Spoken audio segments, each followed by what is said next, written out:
Halo Sobat YouTube, apa kabarnya? Semoga selalu dalam keadaan sehat dan dilimpahkan rezekinya ya. Di kesempatan kali ini saya akan menunjukkan kepada Sobat YouTube, cara menambah volume speaker HP tanpa aplikasi. Kok bisa tanpa aplikasi? Jawabannya ya bisa dong. Maka dari itu simak videonya dan jangan di skip ya. Jangan lupa juga di subrek, supaya tidak ketinggalan update video terbaru dari channel ini. Langsung saja kita ke tutorialnya. Pertama buka pengaturan pada HP teman-teman. Kemudian pilih menu tentang telepon. Berikutnya sentuh bagian versi ini sebanyak 7 kali sampai muncul notif Anda seorang developer, atau biasa disebut opsi pengembang. Selanjutnya kembali ke home screen. Kemudian buka menu telepon.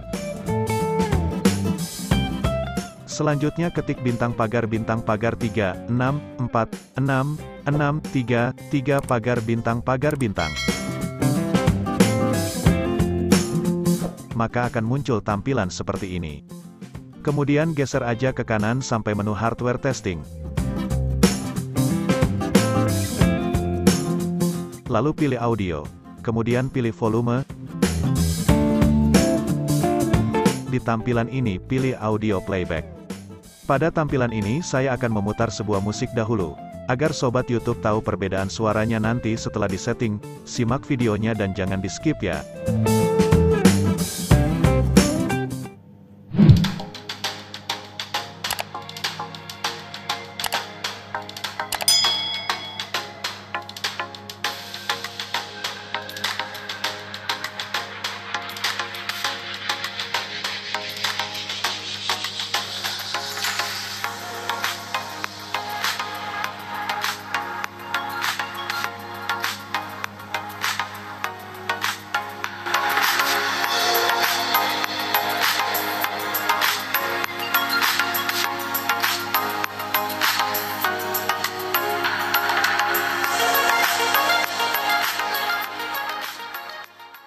Nah bagaimana, bisa kan menambah volume HP tanpa aplikasi? Demikian tutorial kali ini, semoga bermanfaat. Jika ada yang mau ditanyakan, silahkan tulis di kolom komentar ya. Saya Tio47 pamit, sampai jumpa di video lainnya.